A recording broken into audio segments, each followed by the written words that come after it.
A continuación, anochece en Buenos Aires, que no es poco.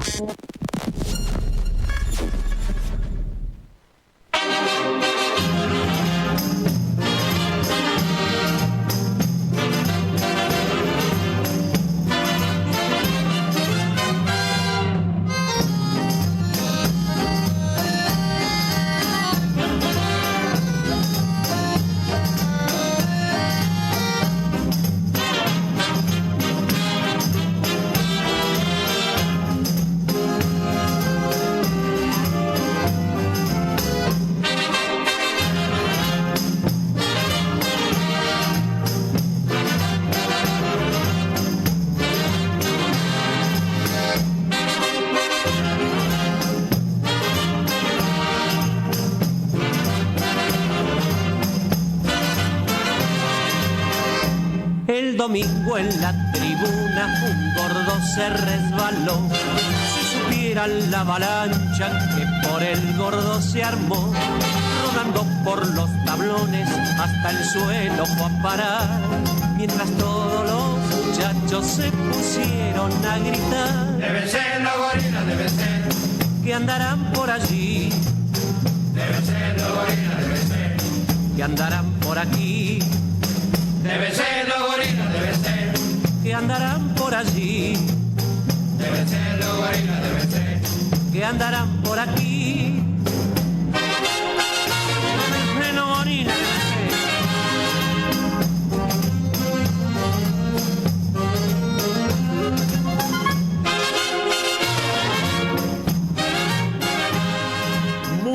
buenas tardes para todos nuestros oyentes, oyentas, niños, abuelas, abuelos, en fin, todo tipo de ser humano que nos sintoniza por esta radio con aguante, en este programa que se llama Anochece en Buenos Aires, que no es poco, para que la radio comunique y la memoria sea un ejercicio. En pleno paro general que está transcurriendo, nosotros salimos al aire con nuestra emisión número 404 en este día digamos nublado y otoñal, en donde afortunadamente hemos recuperado un poco las temperaturas que nos tuvieron a maltraer por la ola de frío ártico que invadió Buenos Aires hace poquitos días atrás.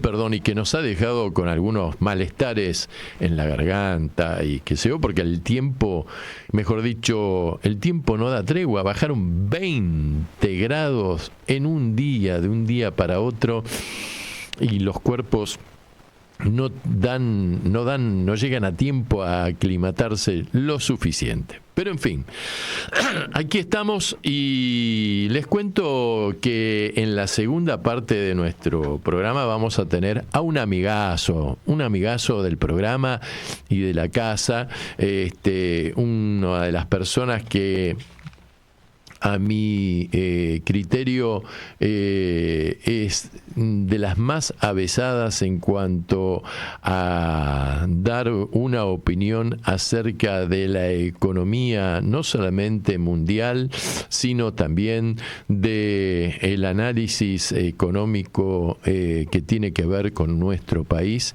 Y como el mundo está dado vuelta en los últimos días por las decisiones de gobierno tomadas por el presidente norteamericano, el amigo Donald, bueno, vamos a estar hablando de cómo está impactando esto, no solamente a nivel global, sino a nivel de la República Argentina, cómo está parado el país con respecto a las consecuencias de esta nueva realidad que tenemos que atravesar de aquí en más. Y para ello, ¿de quién estoy hablando? Estoy hablando de este amigazo que se llama Guillermo Robledo. Guillermo Robledo, que nos antecede precisamente los días jueves con su excelente equipo de colaboradores en su programa que se llama Nuevo Poder, y que además él es el coordinador del Observatorio de la Riqueza Padre Arruspe. Un homenaje a quien fuera uno de los grandes teólogos que tuvo el Vaticano entre los años 70 y las décadas del 80, un padre jesuita con posiciones muy progresistas. Estamos hablando de la época en que en el Vaticano no solamente estaba, por ejemplo, el padre Arruspe, que creo que era de origen español, sino también el mismísimo Monseñor Pironio, que fue cardenal obispo primero de Mar del Plata y después cardenal de la República Argentina, y que durante la última dictadura cívico-militar, fue convocado al Vaticano, y en algún momento se habló de él como un posible papabili, un posible candidato a ser nominado papa. No se le dio. Creo que falleció en el Vaticano hace unos años atrás, y el monseñor Pedro Arruspe soportó en su momento las presiones del papa polaco Wojtyła, Andrzej Wojtyła, que mucha simpatía no le tenía, y entonces, Guillermo Robledo, junto con un equipo de personas que además fueron formadas por otro gran obispo que hubo en la Argentina, que se llamó Jerónimo Podestá, que fue obispo de Avellaneda allá por las décadas del 60, y que le tocó ejercer, digamos, su obispado en otra dictadura militar, que fue la de la Revolución Argentina, que fue presidida por los dictadores Onganía, Levingston y Lanusse, y Monseñor Jerónimo Podestá, que era de nacionalidad italiana, fue trasladado a la diócesis de Avellaneda, y fue uno de los grandes obispos defensores de las causas populares que hubo en nuestro país. Era de origen noble porque venía de familia aristocrática italiana, y le tocó, en cierta forma, administrar una diócesis con una gran presencia de la clase trabajadora y obrera en ese momento, en donde había además una serie de frigoríficos, por ejemplo el frigorífico La Negra, en Avellaneda, que como consecuencia, ya de los planes de ajuste liberales que impulsó en su momento Krieger Bacena, cerraron los frigoríficos, y Monseñor Podestá se puso al frente de las marchas y de las luchas obreras en ese entonces, a punto tal que se recuerda una anécdota de un día de huelga, en donde los obreros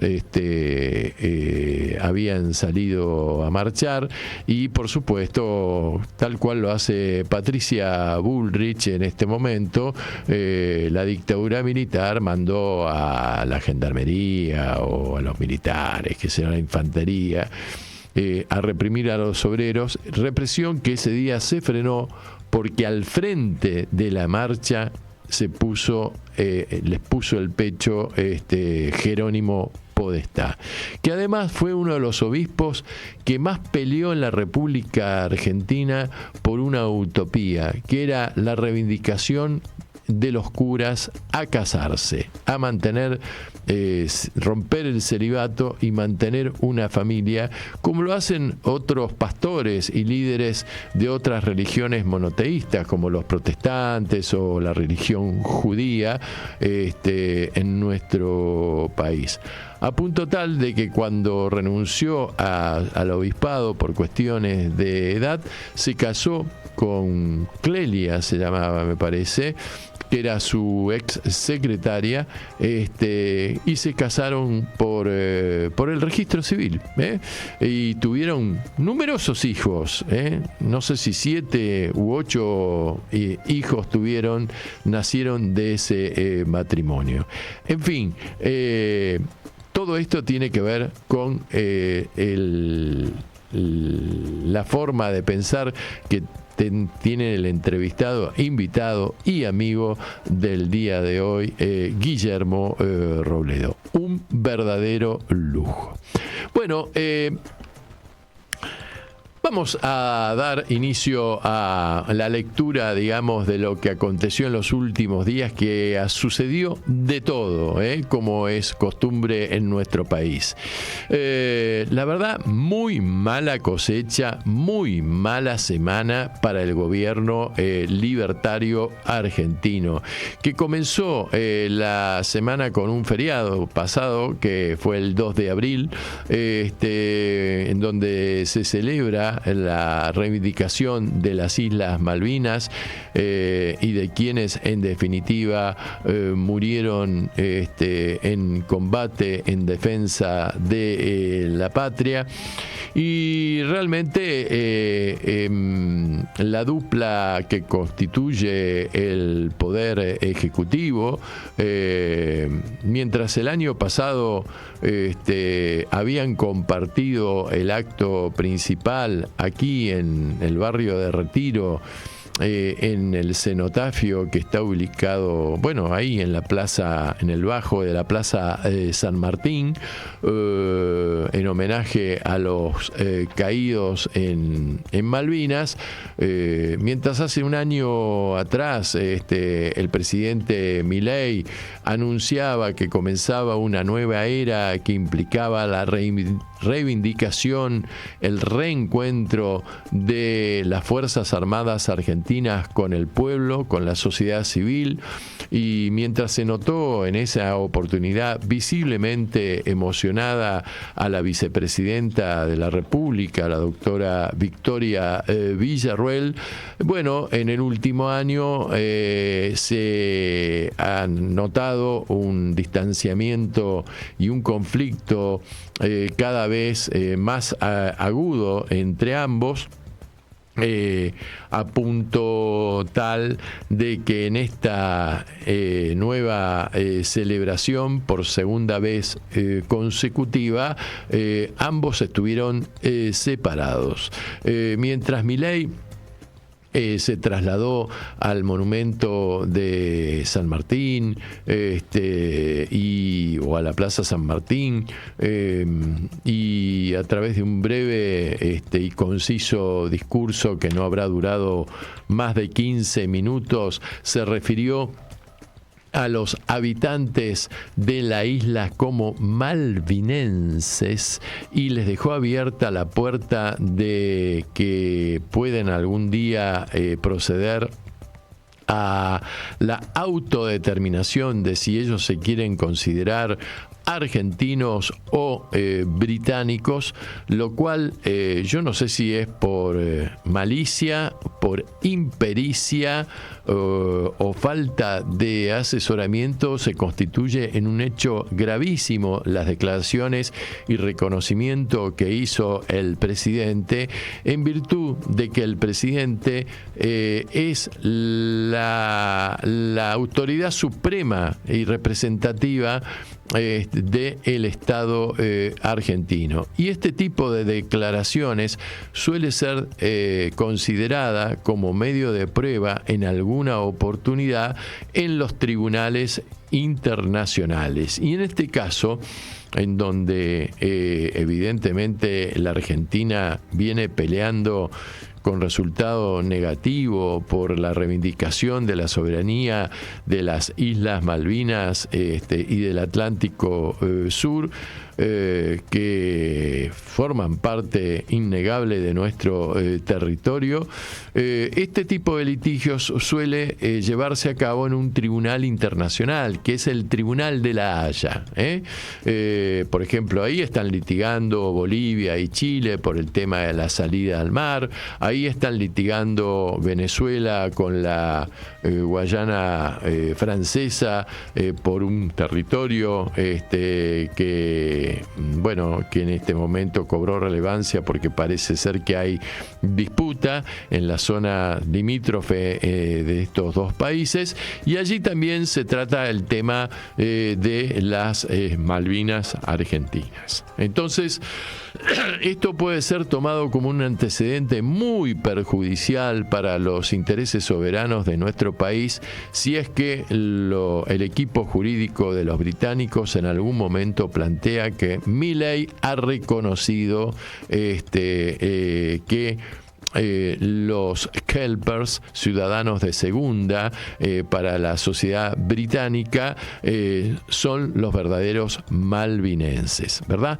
Bueno, mientras esto ocurría acá el 2 de abril en la ciudad autónoma de Buenos Aires, la vicepresidenta de la República se trasladó hacia la ciudad de Ushuaia, que es la capital de la provincia de Tierra del Fuego, islas de Antártida e islas del Atlántico Sur, en donde aceptó la invitación que le hiciera para la oportunidad el gobernador de esa provincia que se llama Melelia, y que precisamente no es libertario, sino que es peronista, y dentro del peronismo tiene aceitadas relaciones con la agrupación Cámpora,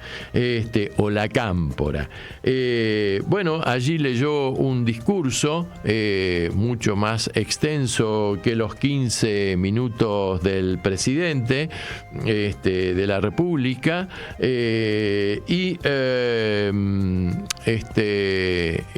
hizo referencia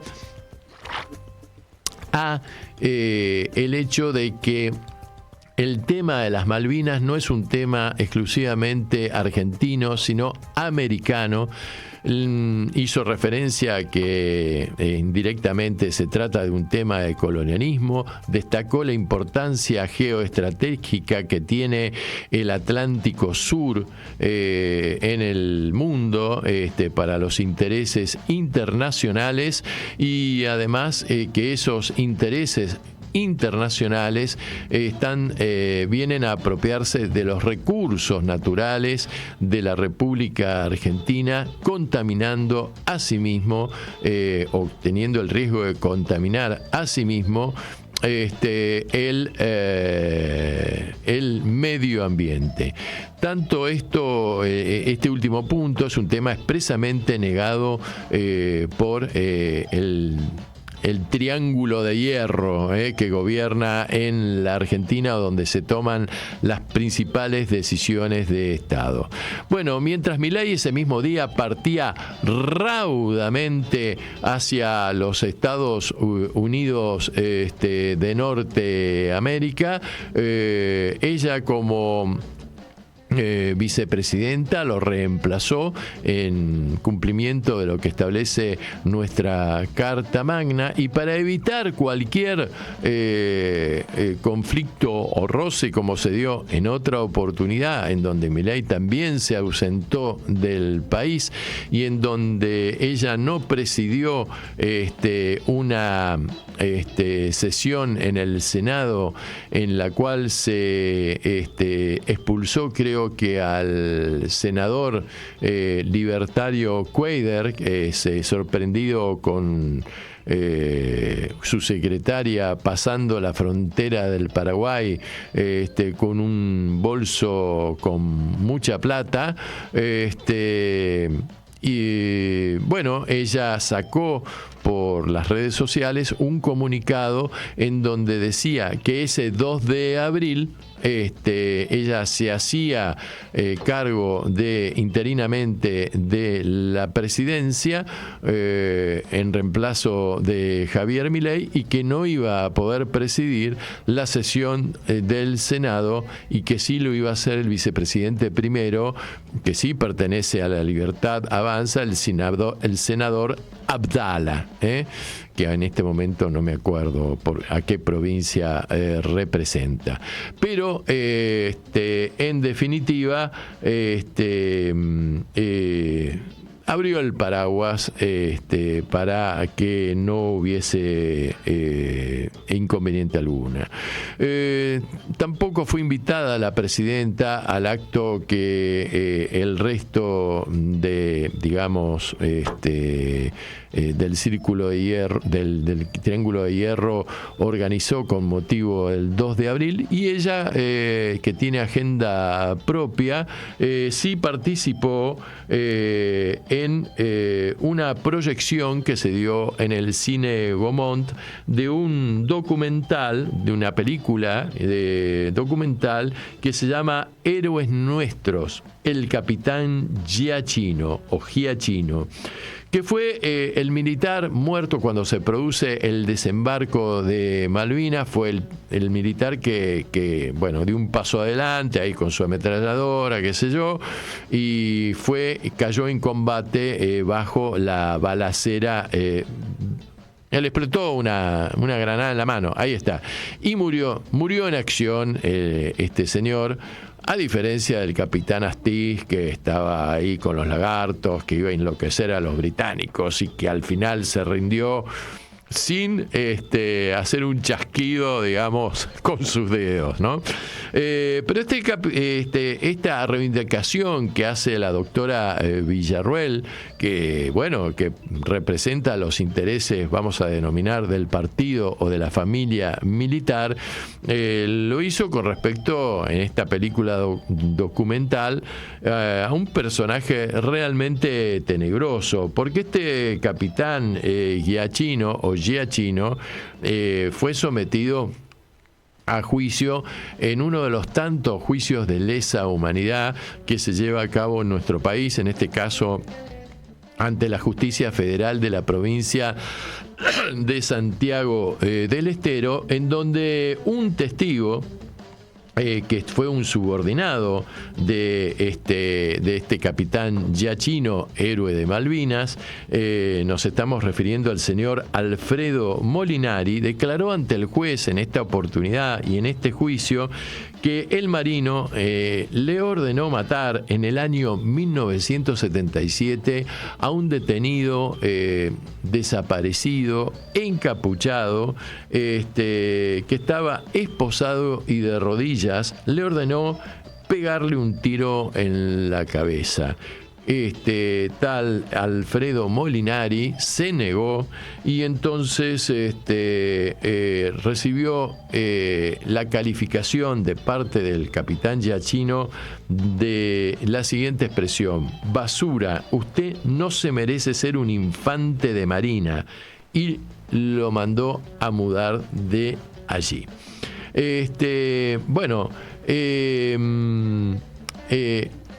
tono de conflicto que va creciendo entre el presidente y la vicepresidenta se volvió a reeditar cuando, con motivo de la marcha el 12 de marzo próximo pasado, que fue caracterizada por una feroz represión de parte de las Fuerzas Armadas Conjuntas que lidera la ministra de Seguridad, Patricia Bullrich, en donde le pegaron a una jubilada, en donde el periodista, fotógrafo Grillo, le tiraron una granada, un gas lacrimógeno, una granada de gas lacrimógeno que le produjo un hundimiento y pérdida de la masa encefálica. Afortunadamente sigue con vida, pero vamos a ver si se recupera o no y cómo se recupera. Al día siguiente, al ser requerida por los periodistas, la vicepresidenta, o sea, esto fue el 13 de marzo, se solidarizó con los heridos producidos por la represión en el Congreso. Y es más, definió que se trató de un ejercicio de la democracia, diciendo que la gente tiene derecho a manifestarse en un estado de democracia. Aunque luego, para tratar de suavizar esto, aclaró que el uso de la violencia en las manifestaciones siempre debe ser reprimido. Pero esto ya cuando lo declaró era demasiado tarde y no logra, digamos, frenar este proceso de colisión que se está dando entre estas dos figuras. También se volvió a reeditar cuando los senadores se autoconvocaron y se aumentaron su dieta a 9 millones de pesos cuando fue requerida la vicepresidenta salió a decir que el Senado, la presidenta del Senado, necesita caja para que sus senadores estén contentos. Y es más, dijo, rememorando además, que lo que había dicho con anterioridad en el mes de veraniego de este año, cuando se lamentó en las redes sociales por el monto de su sueldo, manifestando que ganaba 2 chirolas, y aclarando que los senadores pagan su comida, viajan a sus provincias, desconozco si tienen otra entrada, pero a mí no me da el tiempo para nada y encima no me autoriza el Estado a ganar un sueldo digno a mi función. Como ven, el presidente Javier Milei detenta el cargo de presidente de la República, pero la doctora Villarruel es la presidenta de uno de los poderes del Estado, que es el Senado de la Nación, que integra el Congreso o el poder, digamos, legislativo.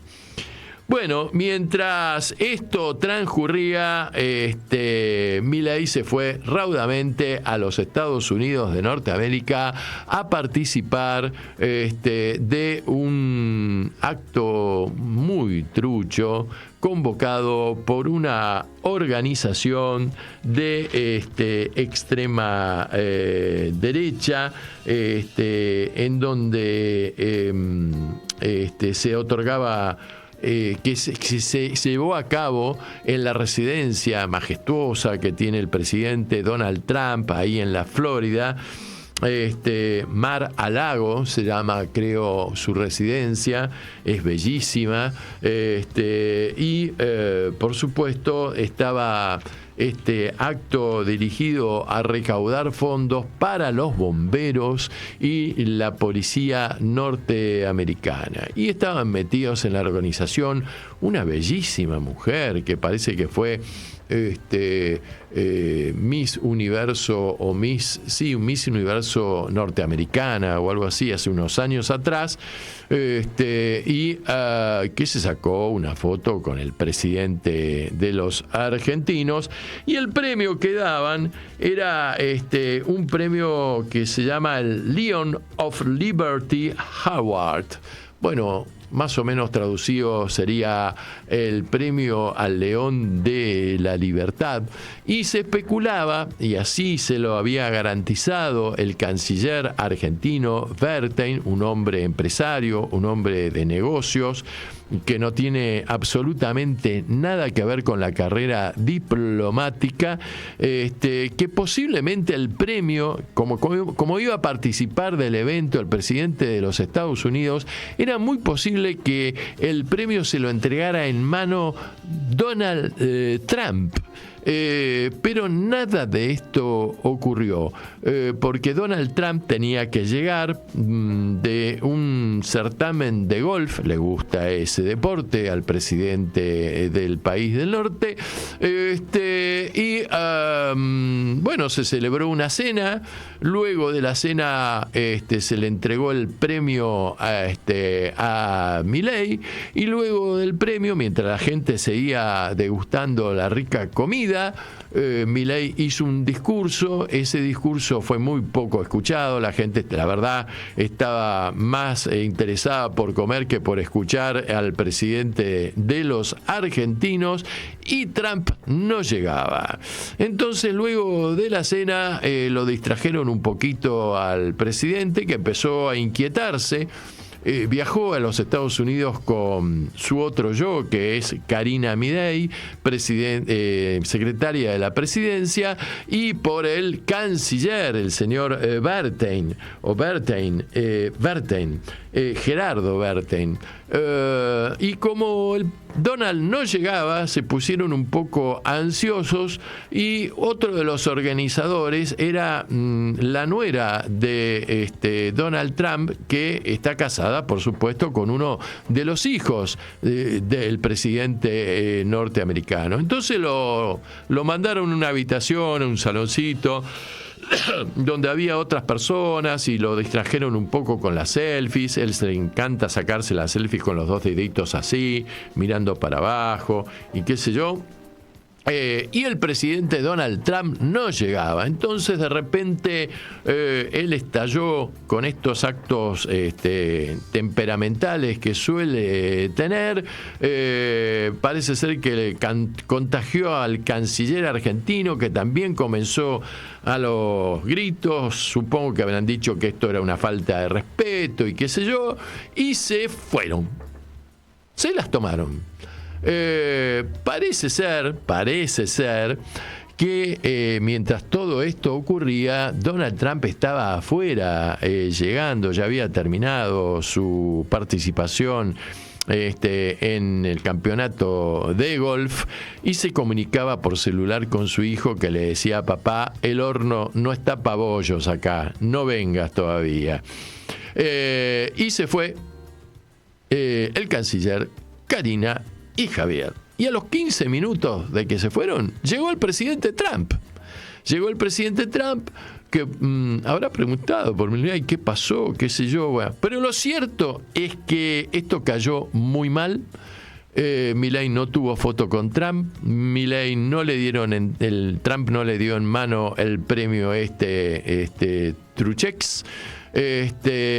Y cayó muy mal en el gobierno norteamericano la reacción del canciller Gerardo Bertein, por considerarlo impropia de un ministro de Relaciones Exteriores. Y esto podría poner realmente en un momento crítico, o en una situación crítica, la buena relación de amistad y simpatía o empatía de la cual venía haciendo alarde Milei con respecto a su par norteamericano, que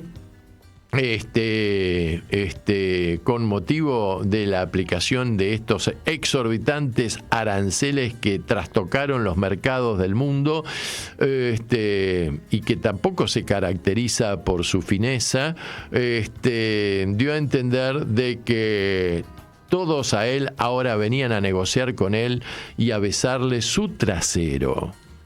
En fin, qué sé yo.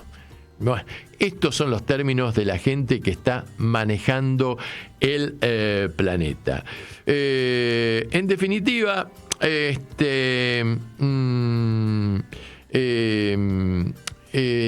parece ser que Milei está preocupado, y ya vamos a hablar a posteriori de esto, no solamente porque su canciller mostró una ineficiencia supina, sino porque además quien va a ser recibido como primer presidente latinoamericano en la Casa Blanca no va a ser precisamente él, a pesar de su capacidad histriónica, sino el presidente presidente salvadoreño, el señor Bukele, que está recibiendo los presos, los inmigrantes que van a alojarse en esta supercárcel que ha construido en los últimos meses, y por la cual creo que va a recibir una interesante suma de millones de dólares por parte del Estado norteamericano por prestar este tipo de servicios.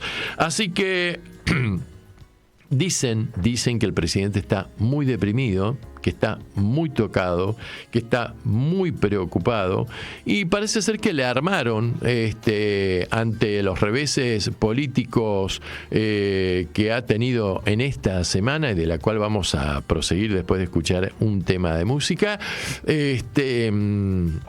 Le armaron ayer un raudo viaje, como son últimamente, ¿no?, los viajes al exterior del presidente, a la República Hermana del Paraguay, en donde fue recibido por su colega guaraní, y en donde le armaron una agenda así de unas cuantas horas, en donde dio un discurso leído hablando de la integración, del Mercosur, de las relaciones y de la integración entre ambos países. Se lo vio muy calmo, con una voz apagada, por supuesto leyendo el discurso, y al final del discurso nos defraudó, porque dijo apenas "viva la libertad". No le puso esa polenta que le viene caracterizando con "viva la libertad, carajo", así con toda la adrenalina descargada en su garganta. Así que, bueno, por ahora nada más. Vamos a escuchar nuestro primer tema, que precisamente hace referencia al presidente de los argentinos y que se llama Che Milei, con un tema, por supuesto, musical, una letra que utiliza un tema musical de un cantante oriental que se llama Drexler. Lo escuchamos y volvemos. Che Milei, mira que la ley se mira y no se toca, y todo lo conseguido no es poca cosa. No me hagas cantar de nuevo la querida marcha de la bronca. Che Milei,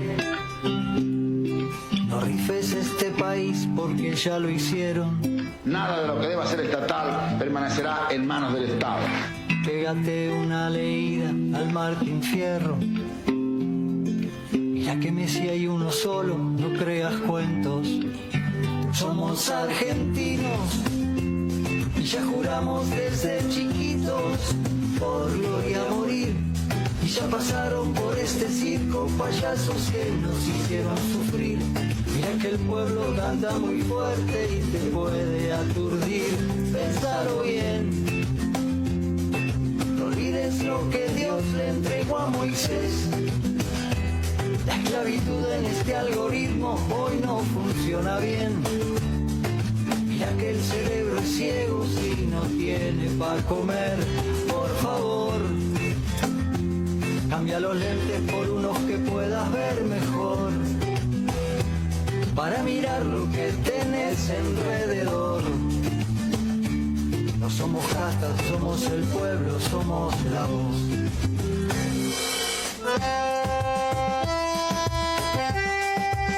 Hay que pasar el invierno. La Argentina está quebrada por la irresponsabilidad e incompetencia de la anterior gestión. Va a llevar un tiempo ordenarlo. No hay plata. Che Milei, el arte no jode a nadie, todo lo contrario. ¿Por qué no bajas el sueldo a los diputados? No le tengas tanta fe a los que te votaron. Somos argentinos y ya juramos desde chiquitos por gloria morir. Y ya pasaron por este circo payasos que nos hicieron sufrir. Seguí escuchando. Anochece en Buenos Aires, que no es poco.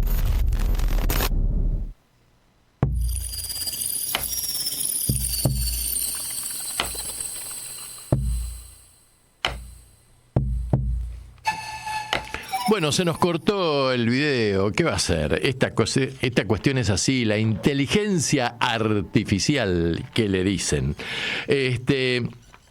Bueno, proseguimos con el análisis.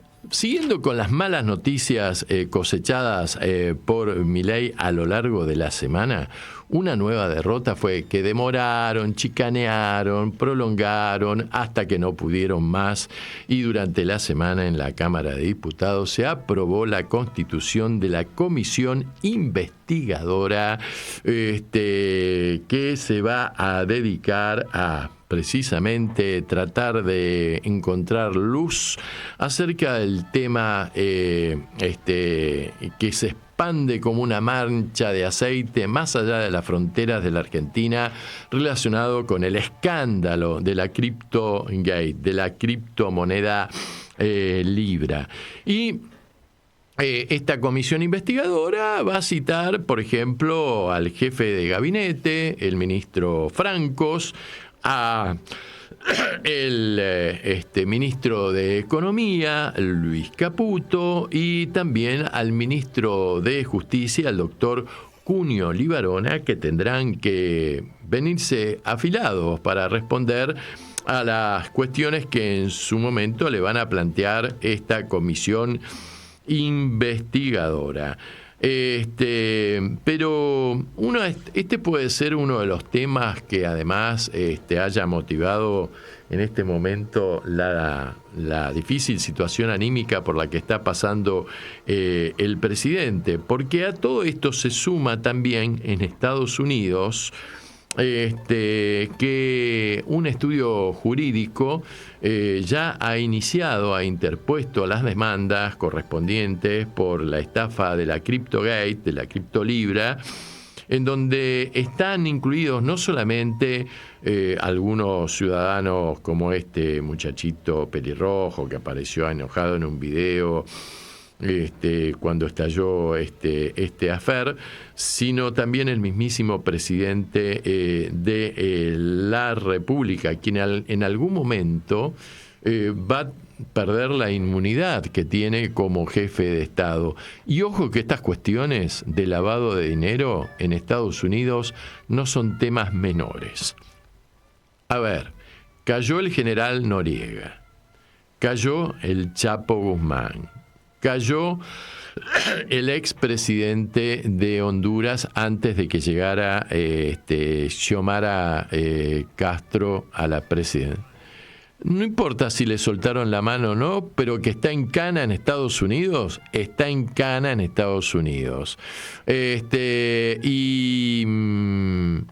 Y bueno, así que estas son cosas graves en los Estados Unidos de América, cuyos tribunales se creen competentes porque han sido estafados precisamente ciudadanos de origen de esa nacionalidad, y además se han utilizado la moneda oficial de los Estados Unidos como valor de referencia, es decir, el dólar estadounidense.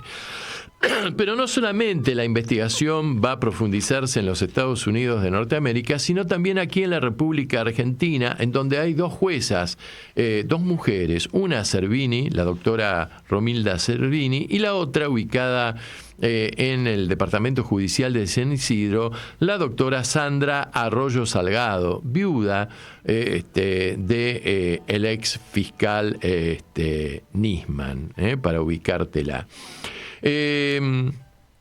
Bueno, esta jueza Arroyo Salgado ha decidido que la investigación se prolongue, se extienda, se profundice más allá de la fecha del 14 de febrero, que fue el Día de los Enamorados, que es cuando Milei promocionó la criptomoneda con los resultados que ya sabemos en cuanto a la estafa que esto implicó.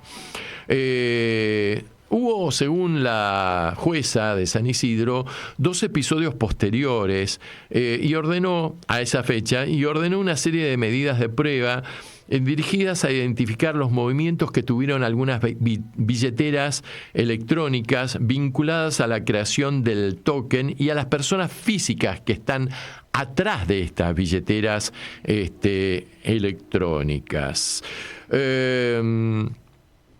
El objetivo, explicó la jueza, es tratar de establecer el destino que tuvieron los fondos en posesión de los creadores del token Libra y el recupero de los activos para las víctimas.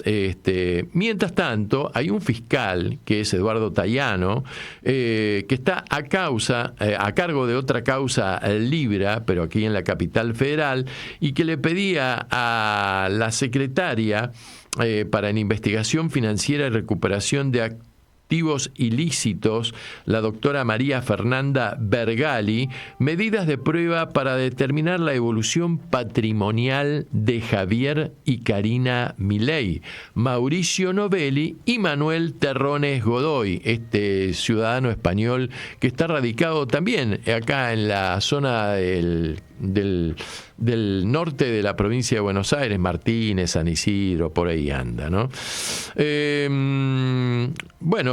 Si bien hay un problema de competencia entre estas dos damas, María Servini y Arroyo Salgado, la jueza de San Isidro decidió profundizar la investigación cuando la Casa Militar le confirmó que los días 14 y 15 de febrero Milei había estado, cuando difundió la cripto, dentro de la Quinta de Olivo. Por lo tanto, dice, en razón del territorio, me considero que soy competente.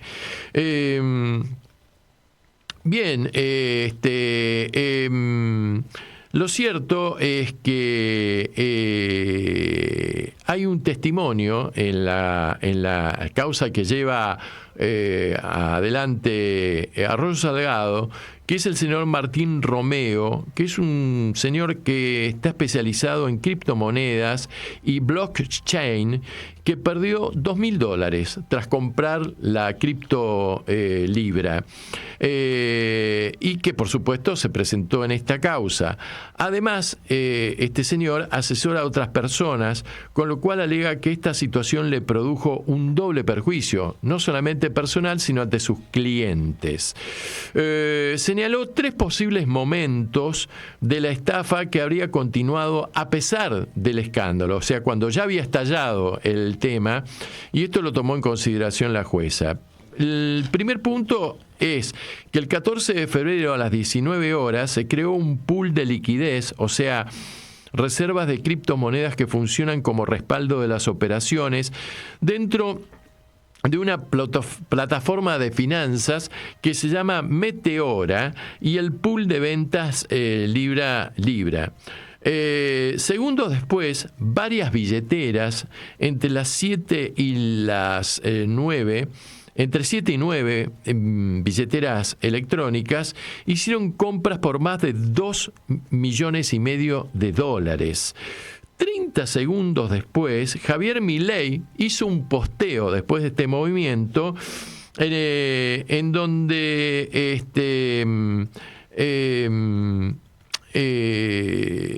y de inmediato, después de este posteo, el token Libra subió de $0,3 a $2,50. El presidente fijó el posteo, lo replicó en Instagram y el precio siguió subiendo aún más. 40 minutos después, la agencia financiera Bloomberg informó que habían hablado con Milei y que tenían vía WhatsApp la confirmación de que era un proyecto verídico y que no le habían hackeado las redes. Esto lo informa este grupo Bloomberg, que es conocido internacionalmente. Lo cierto es que el precio del token o de la moneda cripto llegó a su máximo de $4,65. Las billeteras que habían creado este pool de liquidez de repente dejaron a la gente sin reservas, las vaciaron, y a eso se sumaron las comisiones que en esta operatoria se llevaron las plataformas Kelser y Keep Protocol, que en las primeras 24 horas se cobraron de los usuarios entre el 1 y el 5%. Se calcula que se embolsaron en carácter de comisiones 21 millones de dólares. Con este posteo, o mejor dicho, con un posterior posteo, Milei pretendió desligarse de Libra pasada la medianoche, manifestando que dejan vaciar las reservas y la moneda cae a 22 veces su valor. Segundo tema que ha tenido en cuenta la jueza Arroyo Salgado es que el sábado 15 se producen 2 manipulaciones de mercado más. La primera, cuando entre las 13 horas y las 14 horas, Davis, que es uno de estos tipos que está procesado en Estados Unidos, además, posteó un video de él hablando y haciéndose responsable de tener, ¿se acuerdan?, los 100 millones de dólares de las reservas de liquidez y diciendo que los iban a devolver. Pero en paralelo, la organización o plataforma, o como quieras llamarlo, Keep Protocol, sacó un comunicado diciendo que habían acordado con Kelser Ventures recomprar los tokens de Libra. Acá dice este señor, vuelve la manipulación, vuelve a manipularse el mercado, porque se vuelve a generar una euforia que a través de este comunicado que vuelve a subir el precio del token Libra. Entonces la gente comenzó a comprar de nuevo, esperando que la plata ingresara nuevamente y termine subiendo el valor del token aún más, algo que no terminó ocurriendo. Es decir, que Kelser Venture y Keep Protocol volvieron a engañar a la gente. Y el tercer tema que se está investigando es que el 17 de febrero, 3 días después del lanzamiento del token Libra, que ya había derivado en las primeras denuncias, no solamente aquí, sino en el extranjero, se vuelve a producir una nueva manipulación cuando Milei comparte un posteo del señor Darío Epstein, que es financista cercano y ex titular de la Comisión Nacional de Valores durante el menemato, y que contenía una explicación detallada de cómo comprar el criptomoneda Libra, y que era un llamado, en realidad, a comprar la moneda, haciendo que el precio nuevamente se disparara por tercera vez. La diferencia, explica este señor, es que en esa oportunidad hubo tan solo 4 billeteras que en los momentos previos al posteo de Milei hicieron compras por más de 3 millones de dólares. Es decir, que volvieron a hacer la misma maniobra que la del 14 de febrero, pero por mucho más plata. Y solo 4 billeteras que están identificadas, pero no se sabe todavía a qué persona física está detrás. Estas volvieron a vender el token y obtuvieron ganancias cercanas al 300%, que traducido en moneda contante y sonante fueron 9 millones de dólares. A ver, la jueza Arroyo Salgado sostiene que esta presunta estafa se habría orquestado mediante la utilización de lo que se conoce como un pool de liquidez, que son programas informáticos que actúan en forma similar a un cajero de banco, manteniendo reservas de fondos para facilitar la compra y venta de activos digitales. Pero en realidad se utilizó la figura de Milei para darle credibilidad al token y luego quitar la alfombra, ¿no?, como dicen, y que se caiga todo el mundo. Y cuando llega a su pico, esas billeteras asociadas con Libra paran o drenan las reservas, o escapan, es decir, evaporan las reservas. Se investiga entonces ella está investigando si quienes participaron tenían conocimiento y conciencia del entramado de este ardid defraudatorio. La jueza encomendó entonces a un comisario, el comisario inspector Adrián Acosta, que está a cargo del Departamento Técnico de la División de Delitos Tecnológicos, que realice la trazabilidad de los movimientos de las billeteras de criptomonedas vinculadas a la creación del token Libra. El objeto de la medida es establecer no solamente el destino de a dónde fue a parar la plata, sino también quiénes están atrás de estas billeteras y en definitiva quiénes han sido los creadores de esta estafa. La investigación está en marcha y además también la jueza quiere confirmar dónde estaba Milei, en qué lugar concreto estaba el presidente de la República el 17 de febrero, por lo cual le ha pedido o le va a pedir al representante legal de X, que es la plataforma, la red social del señor Elon Musk, confirme dentro del término de 48 horas el reposteo que hizo el mandatario del tuit de Epstein y cuándo este reposteo fue eliminado. Está preocupado Milei, no solamente por esto, sino porque también en Estados Unidos el FBI está muy interesado y la justicia norteamericana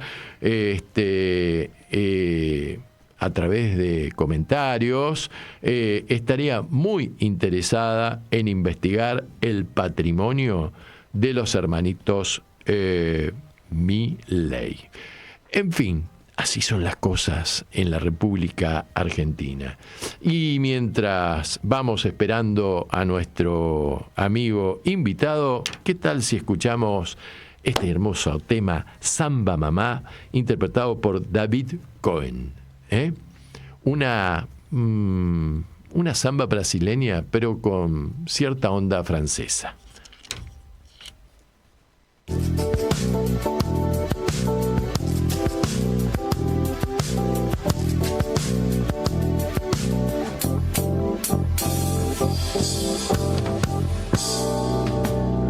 Maria, ne reste donc pas au fond de ta favela, mais laissons faire un tour à Copacabana, car sans toi le carnaval semblerait banal.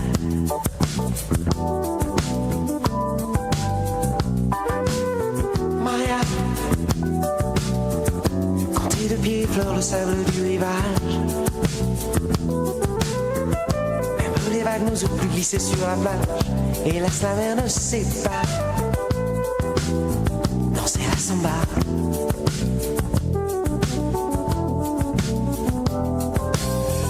Samba Maria,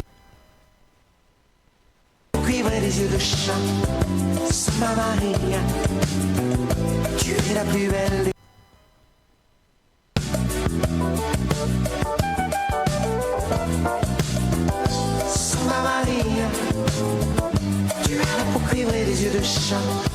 Samba Maria, tu es la plus belle des Cariocas.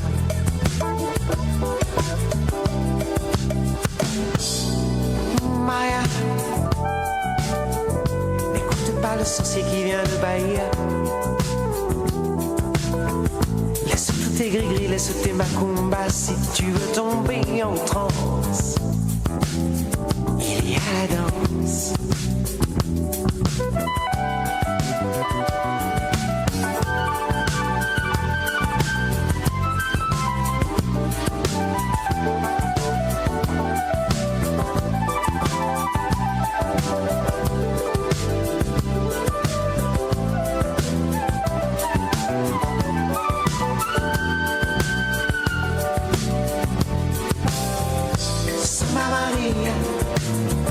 Tu es là pour cuivrer des yeux de chat. Samba Maria, tu es la plus belle des cariocas.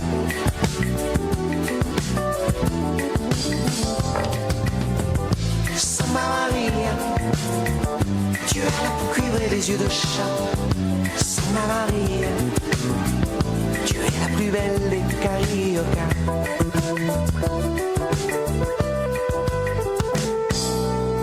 Maria, ne tourne pas tes yeux vers le Corcovado. Le plaisir que l'on a ne nous vient pas d'en haut. L'amour tu l'auras sur terre, au bord de la mer.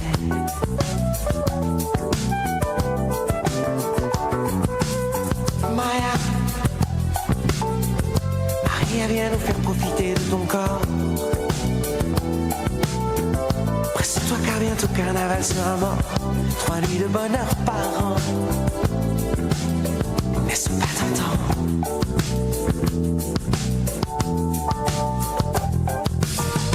Samba Maria, tu as la peau cuivrée des yeux de chat.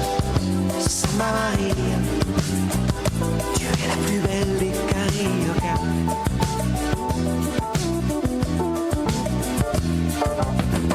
Samba Maria, tu as la peau cuivrée des yeux de chat.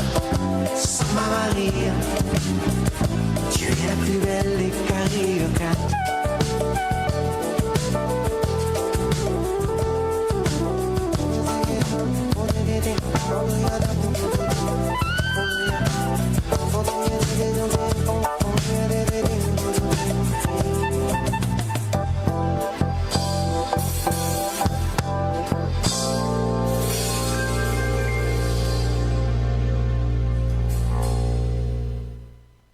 Comienzo de espacio publicitario. ¿Qué estás esperando? Te espera un encuentro único. Te espera tu historia. Afectos, abrazos. Te espera tu identidad. En Abuelas te estamos esperando. 4384-0983 www.abuelas.org.ar. Aguantá todo lo que quieras, pero que sea con nosotros. Aguante. La realidad en el medio. Dale, suscríbete. Aguante. Llegan a YouTube las sesiones en red, un lugar con los artistas de tu generación. Sesiones en red, nuevos sonidos. Sumate a la programación de Radio Con Aguante. Distintas piezas de realidad conforman este proyecto colectivo de comunicación. Vos también podés ser parte. Entrá en www.radioconaguante.com.ar para recibir más información. Tu proyecto necesita aire. La de acá y la de allá son dos marcas de alimentos casi gemelas. Son de excelente calidad, emplean los mejores ingredientes y son de propiedad de sus trabajadores. La de acá y la de allá son dos marcas de alimentos casi gemelas. Practican la economía social, el mercado justo y le dan trabajo a muchas familias. La de acá y la de allá son dos marcas de alimentos casi gemelas. Producen en un barrio, comercializan en todo el país y quieren llegar a exportar. La diferencia es que el diseño de marca y envases de la de acá los pensó Corpus. Y la marca y los envases de la de allá, nadie. Corpus, la diferencia se nota. Corpus, comunicación y diseño audiovisual. Corpus, www.corpus.net.ar. Fin de espacio publicitario. Estás escuchando Anochece en Buenos Aires. Que no es poco.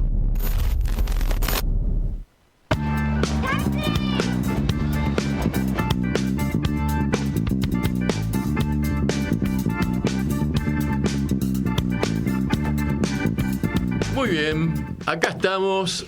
Para mí es un inmenso placer tenerlo aquí sentado a mi diestra y A mi diestra, sí. Diestro y siniestra. No, esta es la siniestra. Esta es la diestra. A mi diestra te tengo. Señores, les presento al señor Guillermo Roledo, que tiene aparte un excelente programa, un excelente equipo de colaboradores en el programa que nos antecede, Nuevo Poder, y que, como les dije, es el coordinador del Observatorio de la Riqueza, Padre Arruspe. Uno de los tipos, con el mayor de los respetos, Guillermo, lo de tipo, ¿no?, que sabe muchísimo y más serios en cuanto al análisis de la macroeconomía y de la geopolítica, digamos, económica internacional y de lo que sucede en este aspecto en el país. ¿Cómo estás, Roledo? Te estás refiriendo a Rupe. ¿Eh? Te estás refiriendo a Rupe. Sí. No a mí. Vos sos la encarnación de Rupe. Pero el terraca es peor. Claro. Vasco, me complicás. Don Pedro debe estar. Vamos todavía, muchachos. Vamos que estoy acá desde Era un el cielo. personaje, Rupe, increíble. Nosotros tenemos la biografía. Sí, era impresionante. Vos sabés que sobrevivió a la bomba de Hiroshima, no sé si sabías. Ajá, no me digas. Claro. Entonces estaba protegido por el señor. No, él hacía 20 años que estaba a cargo de los jesuitas de Japón. Ajá. En Hiroshima. Mirá vos. Y, qué bárbaro, no sabía esa historia. Claro, y cae la bomba de Hiroshima, antes la de Nagasaki. Apa, sí, y él era médico también. Era médico, mirá. Y milagrosamente el convento donde estaba él con 20 jesuitas, no será que viste que era de hormigón, no era de las estructuras, viste, de madera que tenían las casas de Japón en esa época, sobrevive.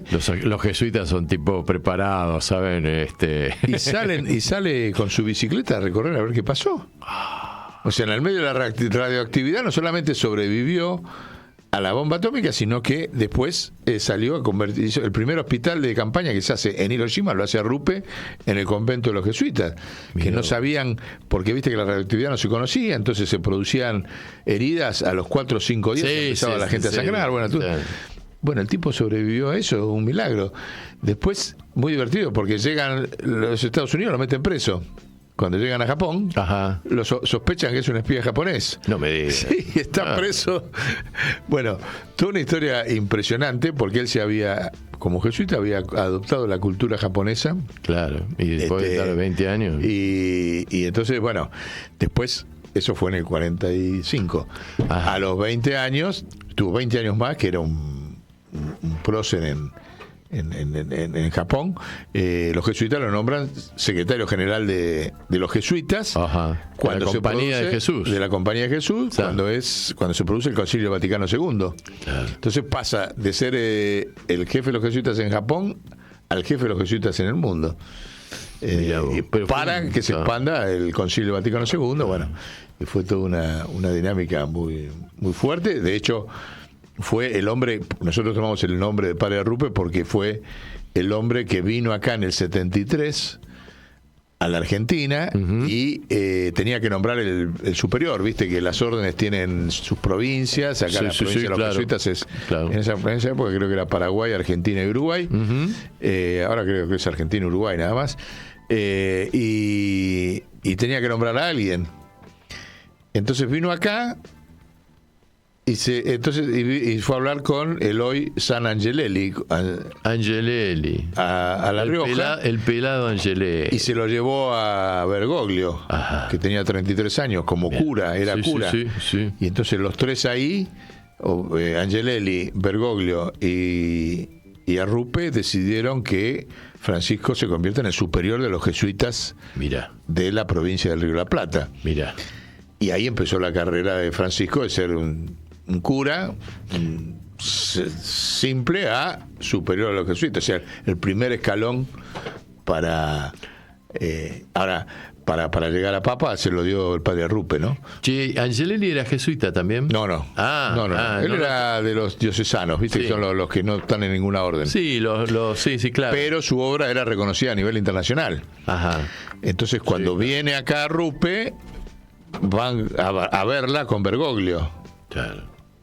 Estamos hablando del año 73, y él lo nombra superior. De ahí empieza toda la historia. Bueno, esa fue la historia de Arrupe, que, fíjate, sigue siendo muy polémico hoy dentro de los jesuitas, porque el tipo fue el tipo más avanzada del Concilio Vaticano II en el Fue mundo. un teólogo muy importante. Pero no ha logrado avanzar la beatificación de él. Claro. ¿Por qué? Hay oposiciones. Se la trae. Claro. Pero, por ejemplo, Bergoglio, Francisco, todas las reformas que viene impulsando en su papado, que cumplió 12 años de papado este año, es porque él considera que el Concilio Vaticano II quedó a mitad de camino. Sí. Porque los sectores conservadores... Y hubo una contraofensiva ahí muy fuerte, que justamente lo tuvo a Ruppe como la cabeza que había que frenar, ¿no? Claro. Un tipo muy fuerte. Así que bueno, ese es el amigo Ruppe. Qué quilombo, ¿no? Qué quilombo hay en el mundo. Qué quilombo. No sé, hay en yo vengo de Marte, así que ahí no. La nave andaba bien. ¿Venís de Marte? Todo tranquilo. Un país No viajaste a Marte en un cohete de Elon Musk, ¿no? No. Ah, bueno, está bien. Eso me tranquiliza. Ahora va a tirar besos, ¿viste? El otro le va a tirar un montón de cohetes, van a llenar llenar la atmósfera con satélites de baja altura para disputarle el mercado a Amazon, a Elon Musk. Mirá vos. Se están peleando ahí los dos. Sí. Es interesante ese tema porque, ¿cómo es que quilombo? ¿Cuál es la naturaleza del quilombo? Uno dice, bueno, ya lo sabemos, pateó el gobierno de Estados Unidos, pateó el tablero internacional del sistema que se había armado después de la Segunda Guerra con el tema de los aranceles. Sigue, fíjate que van y vienen, es un partido de ping-pong, yo te subo tanto. Hoy leía que lo subió a 142% los aranceles a China. China lo había subido al 80%, o sea, se metió ahora también Europa subiendo los aranceles, a Estados Unidos un 25%. Los únicos que por ahora no hicimos nada, no sé qué pasa en América Latina, que no estamos esperando para subirlo, ¿no? Claro. Tenemos el 10 nosotros, dicen. Claro, pero si nosotros están en el 140, ¿entendés? Porque el problema que tenemos es que si no hacemos algo, uno de los efectos que se va a producir es que lo que no podían ubicar en Estados Unidos lo van a venir a meter a América Latina. Claro. Por ejemplo, Vietnam. El 80% de los estadounidenses andaban con zapatos de Vietnam y zapatillas. Claro. Le cerró por completo. ¿Y a dónde lo van a venir a meter? Acá. Claro. Donde está abierto. Entonces, la discusión en la Argentina pasa a un escenario completamente distinto al que había hace 10 días atrás, ¿no? Que todavía no se ha convertido en cuestión política, digamos. La oposición no ha planteado ese tema de salir a interpelar el programa económico, porque está todo el mundo atrás discutiendo a ver si viene el crédito del fondo. Puede venir cualquier crédito del fondo, pero este tema no lo resuelve el crédito del fondo ni a placer. Es una aspirina. El crédito del fondo es una aspirina. Es nada, porque se le ha sumado este factor que va a seguir creciendo. Después vamos a hablar un poquito de cuáles son las causas reales de la decisión de Estados Unidos, pero yendo a la Argentina, que por ahí a los oyentes y oyentas lo que más le interesa es ver cómo va a rebotar acá.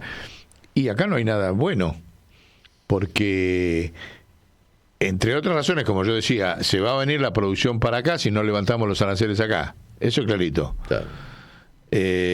Segundo, en Estados Unidos estas medidas van a ir acompañadas de una suba de la tasa de interés, porque va a subir un poco la inflación. Se está hablando de que la inflación se va a ir al 5, al 6%. Sí, en el 1 no cierra. En el 1 no cierra. En el 2. Y la suba de la tasa de interés significa mayor pago de interés en la deuda que tiene Argentina, porque son las tasas internacionales. Entonces, vos vas a tener el efecto de mayor importaciones, el efecto de la suba de la tasa de interés, y lo tercero, y lo que no se está hablando, es que la causa de la crisis es la deflación en el mundo. O sea, Estados Unidos levanta los aranceles porque no tiene cómo enfrentar la sobreoferta de deflación que hace Eurasia, que hace Europa y demás. O sea, tiene tan capacidad de producción que deflaciona los precios. de exportación. Y a partir de eso, entonces, para frenarlos, Estados Unidos sube. La verdadera causa es esa palabrita no se dice, no se habla de la palabra deflación, cuando es lo que está atrás. La suba de aranceles responde a eso. O sea que esto, por ejemplo... Ahora, nosotros vamos a sufrir esa deflación también. Vaca Muerta no va a poder exportar. Porque te deflaciona, fíjate, el petróleo pasó de $80 a 50.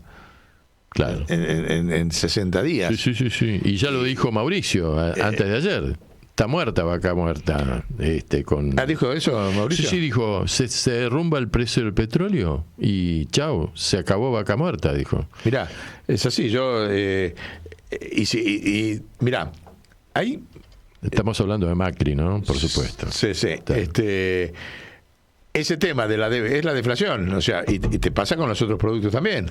Te pasa con la minería, te pasa con... O sea, entonces, lo que se suponía que iba a haber excedente de dólares y qué sé yo, para que no va a haber. Esa lluvia de dólares. No va a llegar.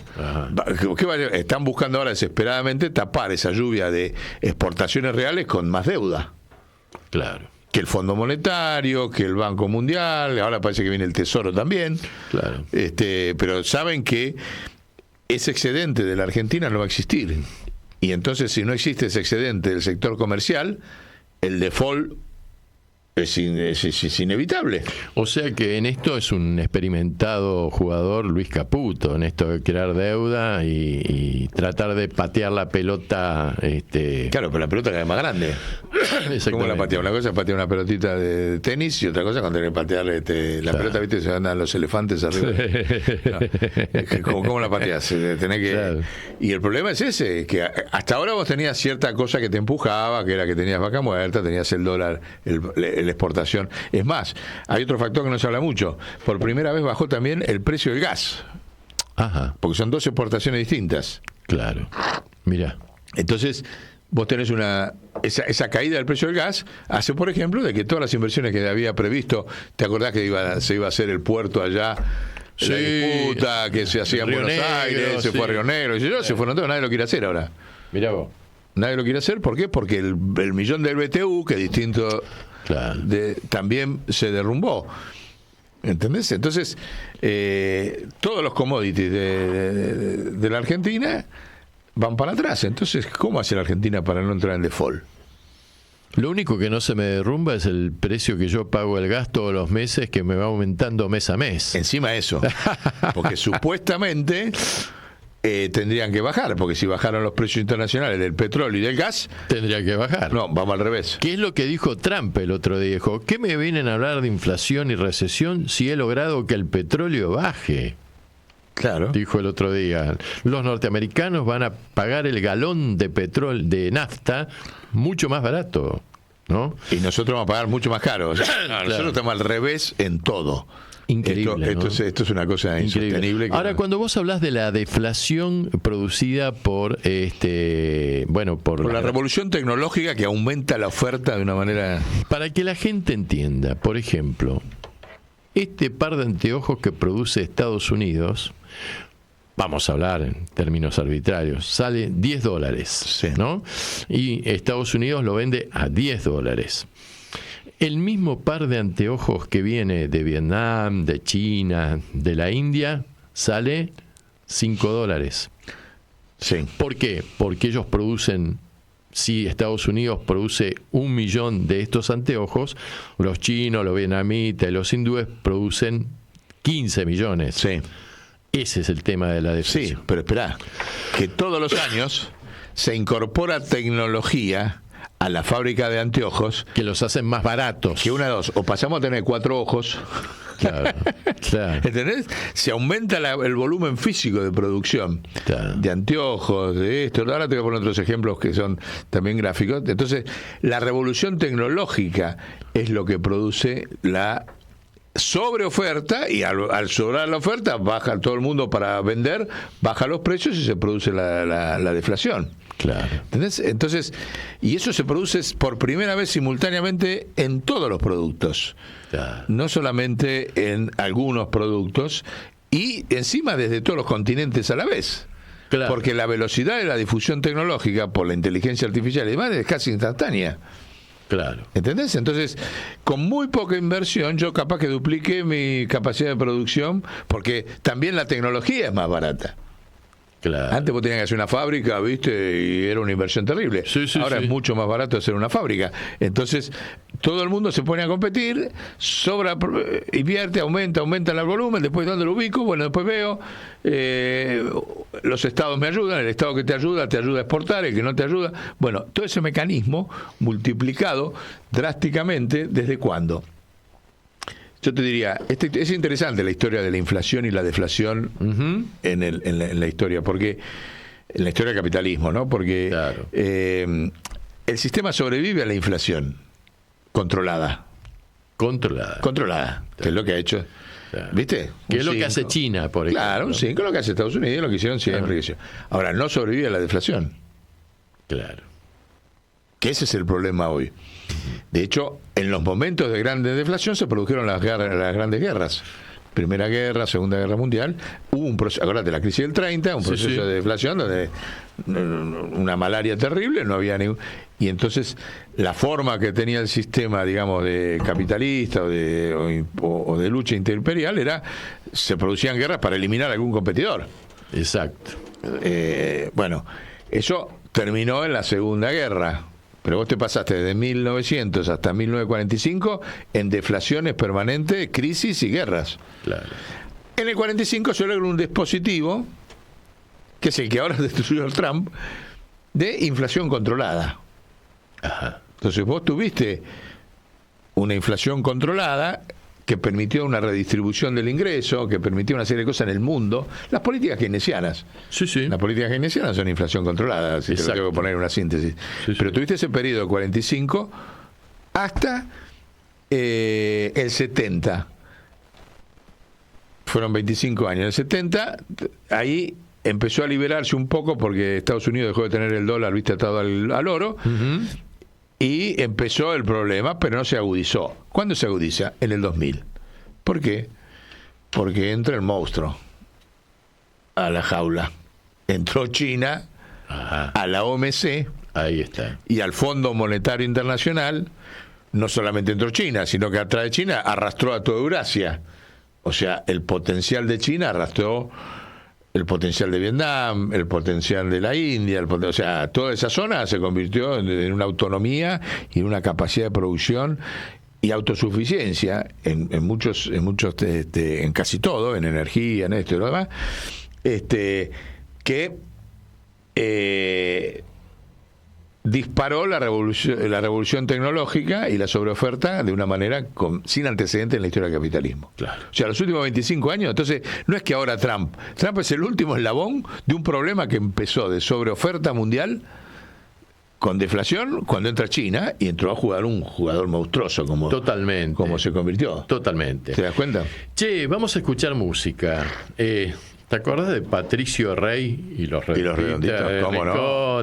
Sí, señor. Vamos a escuchar Criminal Mambos de Patricio Rey y sus Redonditos de Ricota. Y luego seguimos con esta interesantísima charla que tenemos con el amigo Guillermo Robledo.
Anochece en Buenos Aires, que no es poco, para que la radio comunique y la memoria sea un ejercicio.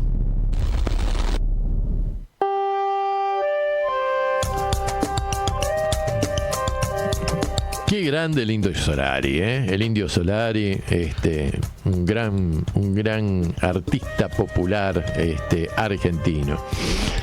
Bueno, sigamos hablando. Che, a mí me parece que hay dos cosas que me llaman la atención y dos interrogantes, ¿no? Que te las tiro.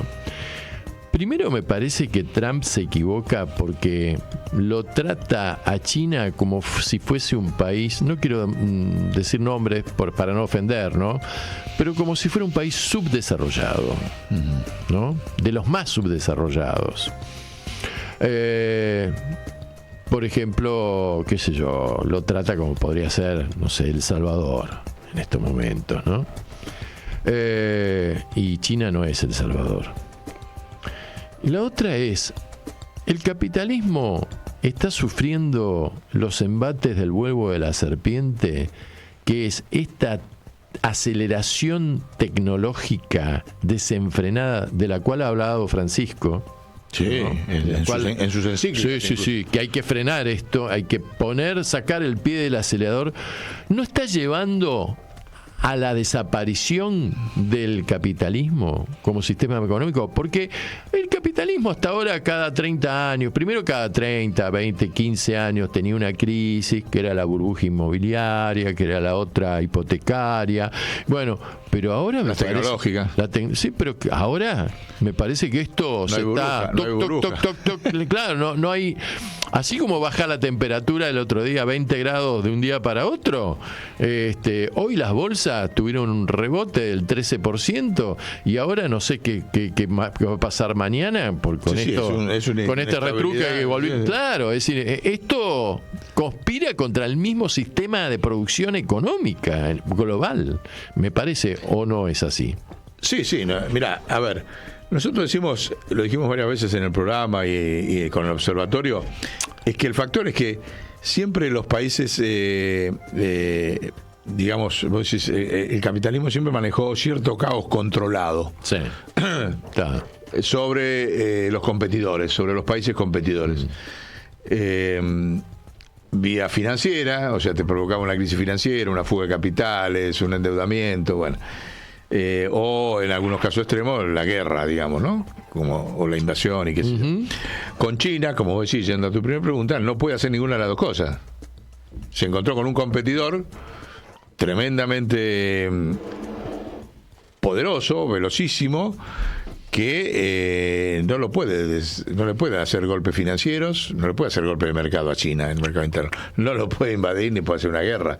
Entonces está sobreactuando estas actuaciones que vos decís de tratarlo así, pero ¿sabés dónde se origina esa desesperación última de decir yo soy más fuerte que vos? ¿Viste? Como te mojo la oreja, el pibe del barrio. Sí.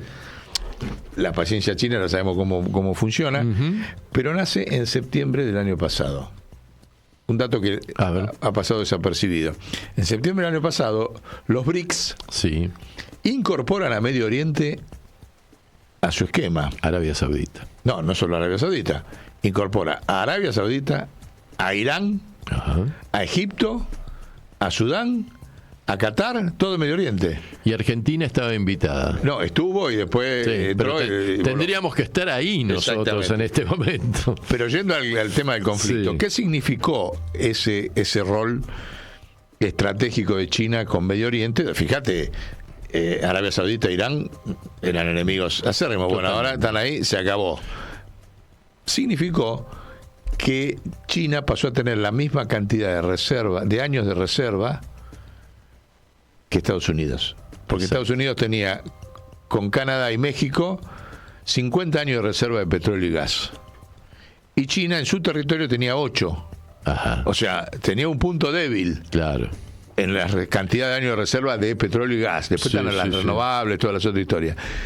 Con este pacto de ingreso de los BRICS, lo igualó, pasó a tener 50 años. Si vos sumás las reservas, porque la base del acuerdo es que le venden petróleo entraron a los BRICS para venderle petróleo a China. Claro. ¿Entendés? Entonces, en ese equilibrio nuevo es donde Estados Unidos dijo, bueno, acá mi enemigo comercial me empató. Claro. Y ahí empezó esta cuestión de ofensiva que va más allá. Trump es el personaje. Esto es el establishment de Estados Unidos. Dice, ¿cómo? Bueno, busquemos frenarlo.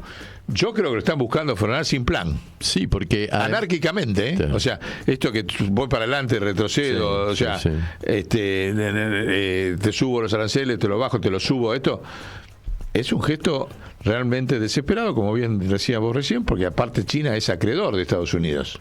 Claro, tiene la mayor cantidad de los bonos de la Reserva Federal. Entonces, es un gesto desesperado que yo creo que busca cerrarse. Bueno, está bien, perdí la batalla en el mundo, déjenme vivir acá adentro. Pero además China tenía como la base de su matriz energética productiva era el carbón. Y el carbón es un alto contaminante del ambiente que niega Trump, ¿no? Igual que Milei, que exista recalentamiento global y cuestiones ecológicas. Entonces, ¿qué hizo China? A través de la diplomacia, para incorporar petróleo en su matriz productiva, los juntó en una mesa de negociaciones a los iraníes, chiitas, con los Emiratos y Arabia Saudita, sunitas, ¿no? Claro. Y se acabó. Se acabó el problema de los profetas. Ahí estuvo. Se acabó. No sé cuántos años de problema de profetas estuvo resuelto por los chinos. Entró la paz china a el conflicto dentro del Islam. Exactamente. Y del Medio Oriente, ¿no? Ahora, la otra pregunta. Entonces, es complejo, ¿no? Estados Unidos, ya te digo, está desesperadamente buscando cerrarse. Decir, bueno, el mundo, que se encargue el mundo de arreglarlo, yo no lo arreglo más. Ahora falta la otra pregunta que me dijiste, si el capitalismo se está... sí, claro. Y bueno, Marx, por hablar, siempre hacía la analogía con Frankenstein, que formaba un monstruo que después se le complicaba la vida que lo había hecho. Y sí, el capitalismo expandió la tecnología. Ojo, no solo él, también lo dijo Adam Smith, lo dijo David Ricardo. La tecnología va a terminar... cambiando al capitalismo y dejando de ser capitalismo porque van a desaparecer las ganancias, van a aparecer otros mecanismos. Hay muchos economistas que lo han pensado en esos términos y eso ha llegado, ¿no? Y fíjate que vos me traías recién al Papa y el Papa lo dice en sus encíclicas, dice acá esto no se arregla si no hay dos cosas. En la Laudato Si, que es la encíclica para mí más de impacto universal que va a tener en el siglo XXI, porque es instrumental sobre los problemas de la humanidad, no es reflexión, no es algo teológica o filosófica, no, es instrumental. Y aparte es la primera que tiene una oración para todas las religiones juntas en la historia de... Siempre las oraciones eran solo para los católicos. Pero bueno, más allá de eso que es la cuestión religiosa, ahí Francisco plantea claramente, dice, hay que hacer nuevas formas de medición y 4 horas de trabajo. Claro. Vos sabés que... Y eso no sé, el problema ese... lo tiene tanto Estados Unidos como China, va a ser el problema de los próximos años. Vos sabés que hace poco leí un reportaje que le hicieron al actual ministro de Trabajo de la Banda Oriental del Uruguay. Yo le digo la Banda Oriental. La banda. Mis hermanos. Artigas decía la Argentina Oriental. Exactamente. Un tipo muy interesante que dentro de la compleja alianza que significa el Frente Amplio es del Partido Comunista. No me acuerdo ahora el apellido, pero dijo que él ha hecho una propuesta en foros internacionales para resolver el tema de la robotización, la destrucción de fuentes de empleo que produce marginalidad. Y él lo que propone es lo siguiente: señor empresario, ¿usted incorporó un robot que reemplazó a 300 obreros? Y esos 300 obreros se quedan sin salario, seguridad social, aporte, hace colapsar el sistema previsional y todo. Bueno, a partir de ahora, señor, usted va a tener que pagar un impuesto equivalente por ese robot, ¿no? Al cual usted no le paga vacaciones, ni salario familiar, ni etcétera, etcétera. Ni hace huelga. Ni hace huelga, solamente un service así, cada tanto.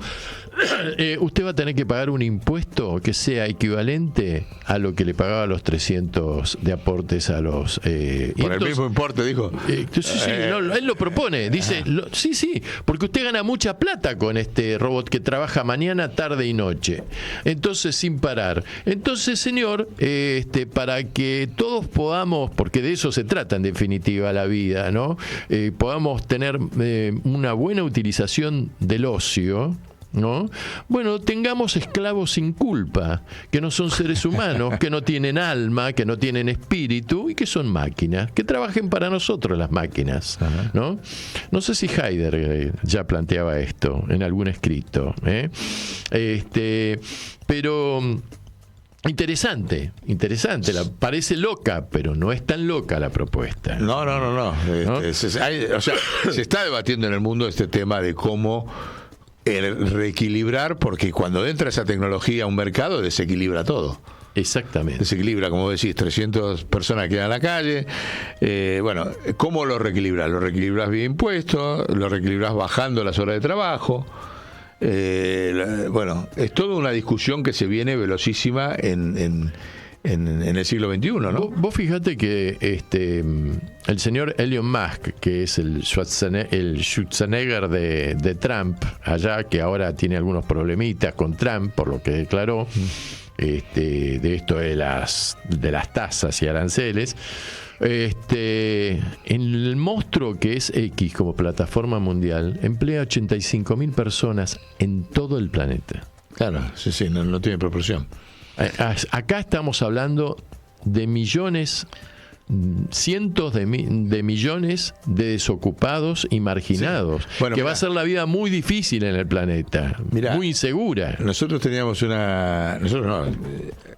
nos pertenecemos, estamos asociados a una asociación internacional que se llama de Economía Ecológica, ISEE. Sí. Y ahí los estudios, ya te digo, hace 20 años que están circulando, que miden la economía desde la entropía, desde ecología y demás, y decían que la proyección era que con 100 billones de personas producen todo lo que hace falta para vivir a toda la humanidad. Mira bien, físicamente. Y podríamos vivir muy bien. ¿Te das cuenta? Podríamos vivir muy bien. Pero ahí tenés que cambiar las instituciones.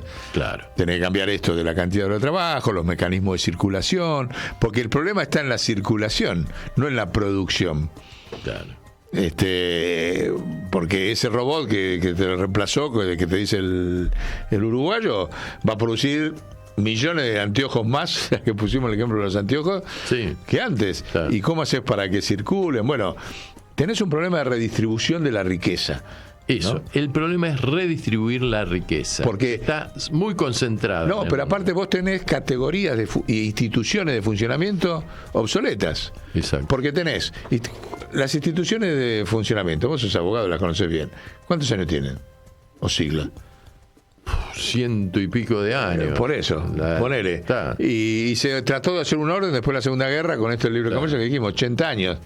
Ahora, estás manejando la tecnología exponencial, enloquecedora que hay hoy en el siglo XXI con instituciones de un siglo y medio atrás. Imagínate que no puede, el presidente Milei, uno de los fracasos que tuvo esta semana fue el rechazo en el Senado de los dos candidatos a integrar la Corte de Justicia. Bueno, el hijo tenía licencia, así que vuelve a su juzgado, pero el otro brillante catedrático, no sé cómo le va a explicar a sus alumnos cómo aceptó el cargo en comisión por un artículo de la Constitución Nacional de la época de la carreta. De la carreta, hermano. ¿En serio?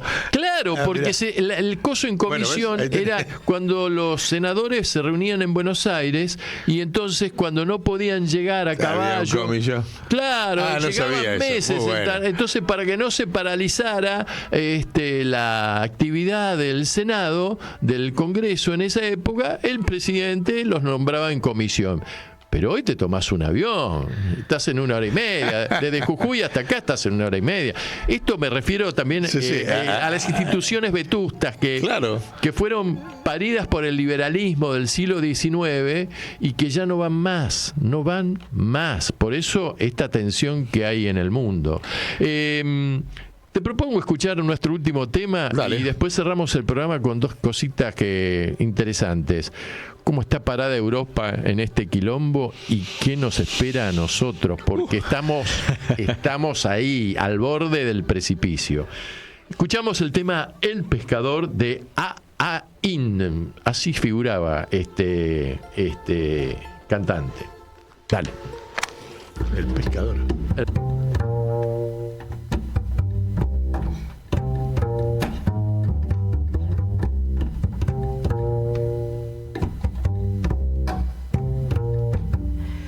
Va subiendo la corriente con chinchorro y atarraya, la canoa de Bareque para llegar a la playa.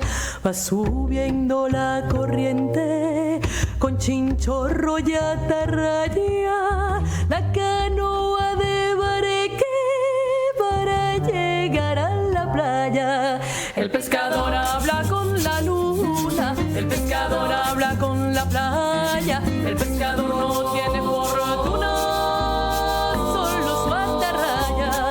El pescador habla con la luna, el pescador habla con la playa, el pescador no tiene fortuna, solo su atarraya.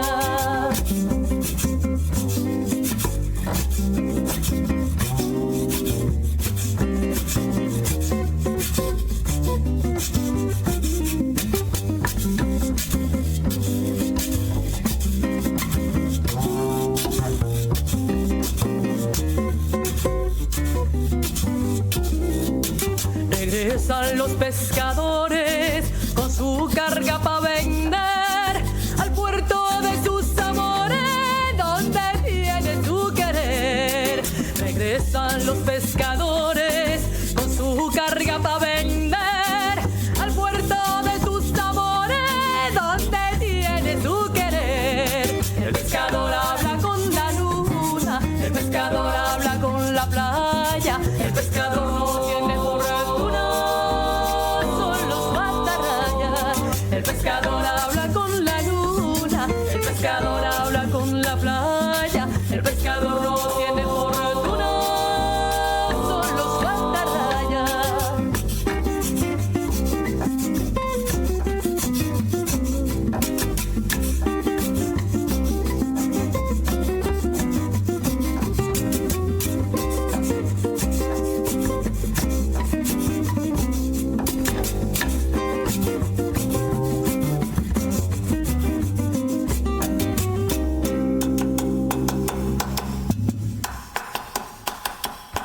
La luna espera sonriente con su mágico esplendor la llegada del valiente, del alegre pescador.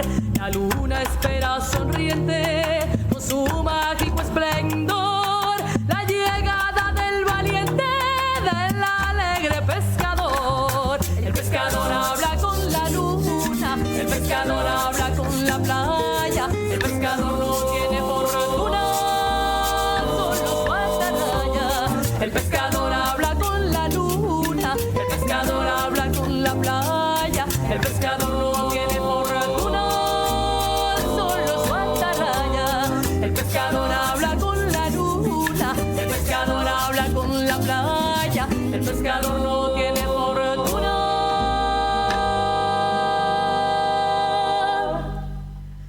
solo su atarraya.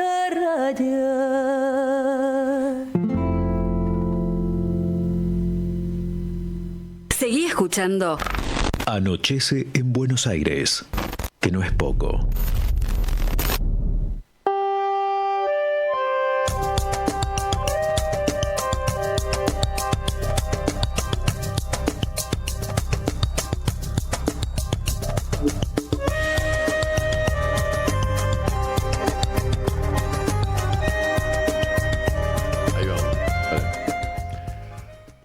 Bueno, acá estamos nuevamente después de haber escuchado este lindo tema latinoamericano, y sobre todo colombiano, un tema musical popular colombiano. Bueno, en los últimos minutos, a ver, Guillermo, frente al bolonqui internacional. Yo creo que Europa está media desorientada, que no sabe qué hacer frente a esta disrupción de Trump. ¿Y qué pasa con la Argentina? Porque uno de las declaraciones que hizo el señor Carone los últimos días es: sí, nosotros te vamos a apoyar, le dijeron a Milei, pero vos me rompés la relación con el swap de China. Esto es como clavarse una daga en el corazón, ¿no? Sí, depende de mí. A ver, con respecto a lo de Europa, vamos a hacer un criollismo, está como perro en canchebocha. ¿Viste? Totalmente. Sí. Por ahí los muchachos no saben lo que era el perro en canchebocha, pero te acordás que vos jugabas a las bochas, tirabas bochas y de repente aparecía un perro, le caía la pelota, salía rasgando para allá. Bueno, están jugando China y Estados Unidos a jugar a las bochas, tiran la bocha, buscando remar el bochín, y la verdad que no ves un liderazgo. Cuando uno conoce la historia o la vivió o la estudió, Europa tuvo sus líderes fuertes de todos los colores. Te puedo ir desde un De Gaulle, que se animó a romper el acuerdo del oro que había hecho en Bretton Woods, fue el primero que se fue del acuerdo del oro, hasta una Merkel, digamos, fue la líder que construyó durante la Comunidad Europea y el euro. Por el otro lado te vas a la Margaret Thatcher, no puedes discutir que era una líder de Europa que impulsó en toda una línea, por no irte más atrás, que te vas a lo que eran Willy Brandt o en Italia mismo los que fueron partisanos, que se convirtieron después en los cuadros estratégicos como Pechey, como Berlinger, Berlinger, todo eso. Bueno, por ahí estamos hablando de cosas que pero básico para muchos, pero era esa Europa que tenía una autonomía de política, de protagonismo importante, y hoy no hay nadie. Es más, Europa está recurriendo desesperadamente a los ingleses que se fueron con el Brexit, se fueron de Europa. Le están pidiendo a los ingleses, no sé, hagan algo para frenar a este loco, ¿no? Entonces, no veo que puedan ser un factor que resuelva, nada. De hecho, las declaraciones del primer ministro belga de esta semana, que no han trascendido mucho acá en la Argentina, pero donde dijo que Netanyahu no iba a ser detenido en ningún país de Europa ni de la OTAN. A pesar de la condena. A pesar de la condena de la Corte Penal Internacional. Con lo cual Europa está diciendo: la Corte Penal Internacional no me interesa más. O sea, la propia Europa está acompañando a Estados Unidos en desarmar las instituciones internacionales surgidas de la posguerra. ¿No? Entonces, Europa no es un actor hoy, es una ameba que la lleva la corriente de los dos monstruos que que están arriba del ring. ¿Y nosotros? Nosotros no estamos arriba del ring, nosotros estamos recibimos la piña. Recibimos viste, ni siquiera vos estás en el ringside y te caen las gotas, viste, cuando el boxeador tira las gotas y vos estás ahí, te ensucia con toda bueno, ni siquiera estás arriba del ring. La verdad que no, nosotros estamos en una situación sumamente crítica. Yo creo que acá va a pasar algo, va a surgir algo. Claramente, yo no tengo duda. Yo deseo que no termine. Deseo que no es que termine, él se va y viene Villarreal, la vicepresidenta. Yo creo que se van los dos. O sea, es una crisis política que exige un nuevo gobierno. No hay posibilidad de que la vicepresidenta puede ser una transición algo así. Va a depender mucho, por eso están desesperados sosteniéndolo desde Estados Unidos. Por ahí sí, por ahí no, pero va a depender mucho de lo que esté haciendo el pueblo, que la verdad que desde hace 60 días ahora viene produciéndose un incremento de la organización, la movilización popular, que puede terminar incluso en los votos. Fíjate, se empiezan a dar vueltas los aliados. Schiaretti votó para que se investigue la Libra, Pichetto, Jalil, o sea, todo lo que lo apoyaron, el mismo Macri, que le dice: ¿cómo? ¿Ahora me querés robar la capital? Te voto en contra para los diputados, para lo de la Corte. O sea, te saqué 5 veces te saqué 5 veces de la papa al fuego y encima me venís a romper, a patear el rancho mío. Bueno, entonces han cometido errores políticos de inexperiencia absoluta, que tienen costos y no se ve que ni hablar de lo que dijeron de Malvinas, ¿no? Ni hablar. Bueno, sí, yo me refería, todos los días y la cuestión curiosa es esto, vos recién me preguntabas, ¿qué pasa con la oposición? ¿Qué pasa con esta pelea de Cristina con Axel, con ¿cómo puede ser que no se esté capitalizando que este hombre, ¿viste? El pato, cada paso, ¿no? Una cagada, como se dice en el campo. Pato criollo. No se está capitalizando. Por ejemplo, lo de Malvinas, los excombatientes metieron un tremendo expediente en el Congreso pidiendo juicio político por la declaración de Malvinas. Y no lo presentó el Partido Justicialista. Lo presentaron los excombatientes. Los excombatientes, a ver. Claro. Ahí es donde vos decís, loco, no están apretando a fondo. Claro. Bueno, ¿qué estará pasando? Y yo creo que están discutiendo cómo se sigue. Claro. Porque se cae. ¿Y qué hacemos? Claro. Ahí está, me parece, el nudo de esta discusión, donde el peronismo sabe que va a ganar, pero está desesperado porque sabe que gana el gobierno, pero no el poder. Claro. Entonces, yo le he escuchado decir a Cristina, personalmente me lo ha dicho en alguna reunión, mira, en la época de Macri, mira, después de Macri, estuvo a 2 puntos de ganar Scioli, como diciendo así, si Scioli estuvo a 2 puntos, después de Macri gana cualquiera, arriba del peronismo. Y de hecho después hizo la alianza con De la Sota, que hubiese ganado con el 60%, después lo de Alberto. Bueno, ahora va a ser peor. Entonces, no se preocupan tanto por esto de si surge una nueva generación. Saben que cualquiera que puede ser, cualquiera, puede ser de Schiaretti, puede ser de Pichetto, cualquier peronista que se siente va a unificar a todo el mundo contra el fin de Milei. Claro. El problema es después. Claro. ¿Qué haces al día siguiente? Porque no tomás, que eso te digo algo que dije en el programa anterior, el nuestro, la clave es que vos ayudís al gobierno en este quilombo mundial, en este quilombo nacional que deja la motosierra, y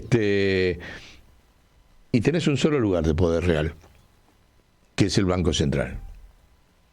Y ahí es donde se tiene que reflejar un poder colectivo, porque es un despelote que no lo arregla un presidente. Claro.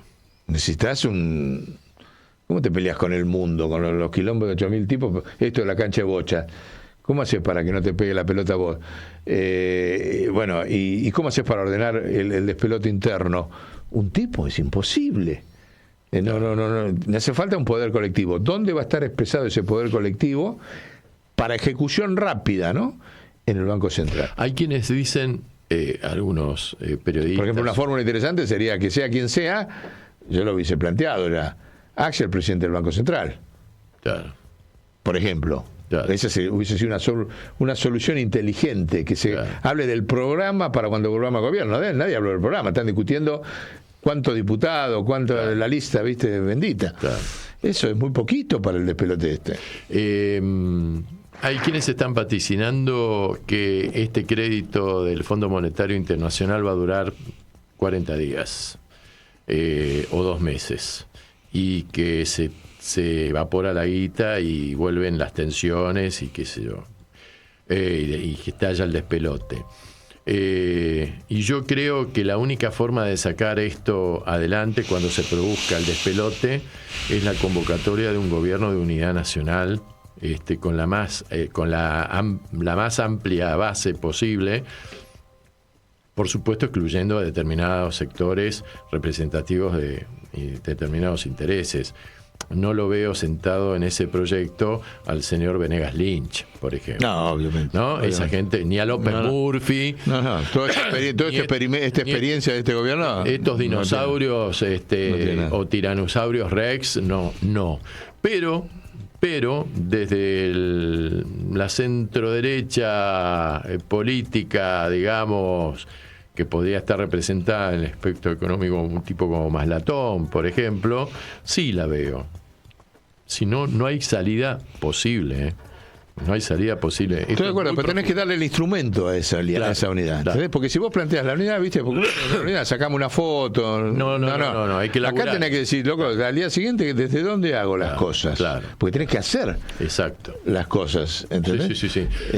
Bueno, acá Guillermito, que vos lo conocés muy bien, como está no, haciendo acá, amigo, distintas señales de que nos tenemos que ir. Exacto. Así que, Guillermo. Ese instrumento, te encierro, es el Banco Central, no hay otro. Banco Central. Es la clave, señores. Es la clave. Y créanle a Guillermo que sabe de lo que está hablando. Guillermo. Muchas gracias por la invitación. Por favor. Nosotros nos vemos el jueves que viene. En esto que se llama Anochece en Buenos Aires, que no es poco, y vamos a comunicarnos con la Comunidad de Valencia, España. ¿Qué tal? ¡Epa! Chupate esa mandarina. Bueno, buen fin de semana para todos, todas y todes. ¡Chau!